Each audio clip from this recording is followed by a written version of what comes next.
Va a ser la primera. Ya está. ¿Son varias preguntas? Sí. Ok, entonces, ¿cuál es la primera? Y ahorita. ¿Cómo recuerdas la época del gobierno de José López Portillo?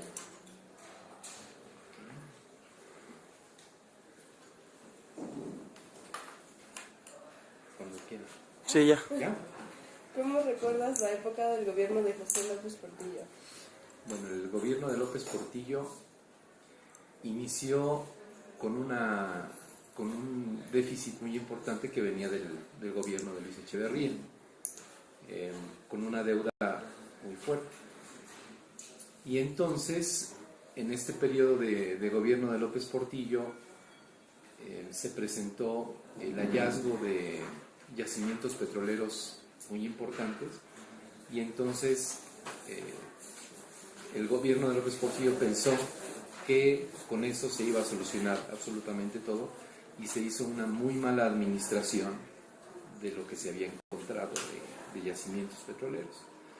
Entonces, en lugar de beneficiar esto al país, provocó que se endeudara todavía más, ¿no?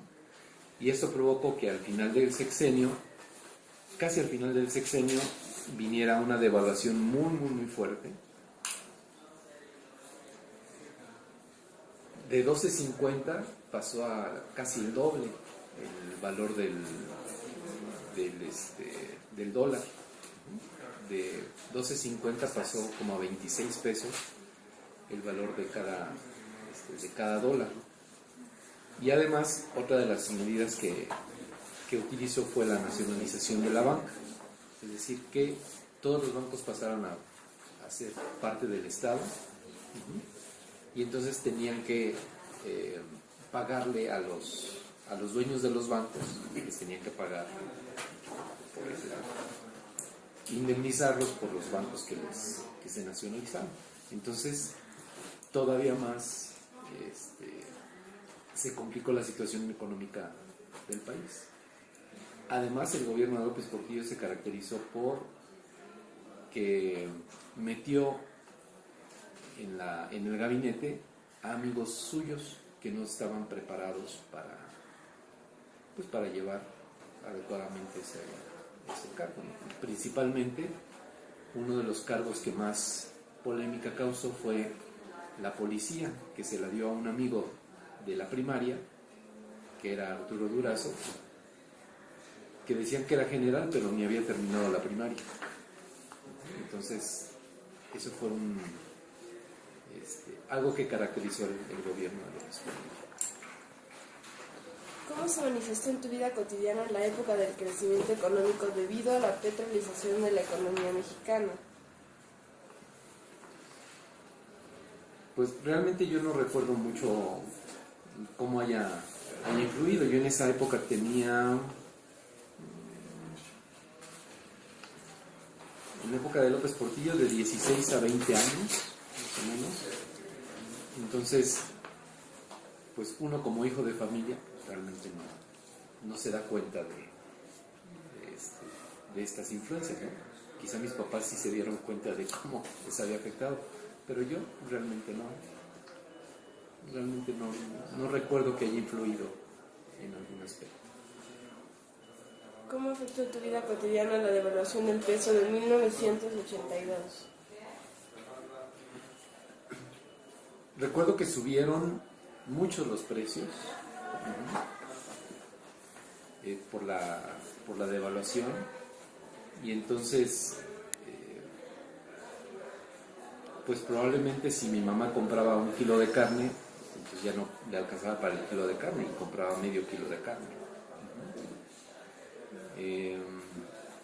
Igual productos como por ejemplo la leche, el huevo, el pan subieron, y entonces de alguna manera también el transporte subió. Y aunque aumentaba las tasas de interés en los bancos, pero esto no era comparable con la inflación que había. Entonces, sí se compraba menos con la misma cantidad de dinero. ¿Cuáles crees que fueron las causas de esta devaluación y crisis?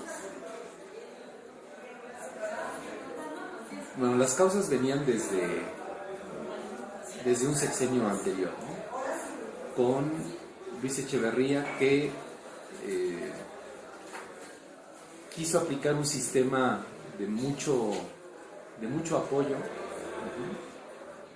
y se empezó a gastar el presupuesto.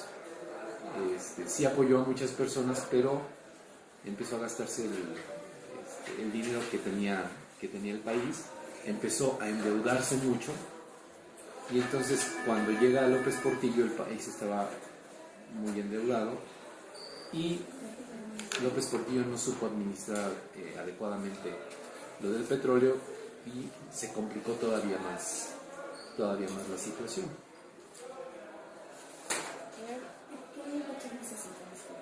¿Qué significó para ti la nacionalización de la banca? ¿Cuál fue el objetivo de esta medida y para qué sirvió? Según lo que yo entiendo, la nacionalización era para que el Estado tuviera el control de los bancos y ya no dependiera de particulares, que los particulares, cada uno de los particulares dueños de los bancos pusiera sus reglas para su banco. Y entonces como que trató con la nacionalización de que el país o el gobierno controlara los bancos, estableciendo sus tasas de interés en forma global para beneficiar al país. Sin embargo, esta medida, lejos de beneficiar al país, provocó que se endeudara todavía más. Y posteriormente se desnacionaliza la banca, ¿no? Entonces no fue algo que sirviera realmente para el país.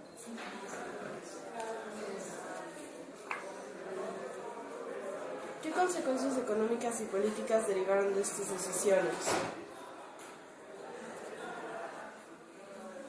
Bueno, económicas, que el país se empobreció más todavía, ¿no? O sea, los pobres se hicieron más pobres, los ricos, algunos sí les afectó lo de la nacionalización y lo de la devaluación, pero en general los ricos se hicieron más ricos. Y esto permitió que en sexenios posteriores se tratara de implementar un sistema económico que se llama neoliberalismo.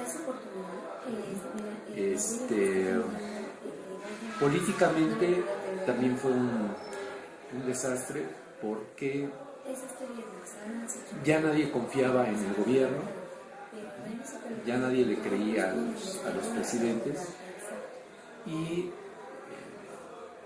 en la época de Echeverría, por ejemplo, se consideraba que Echeverría al principio era así como un gran presidente, pero al final del sexenio terminó siendo un mal gobernante que trató de ayudar mucho, pero endeudó mucho al país.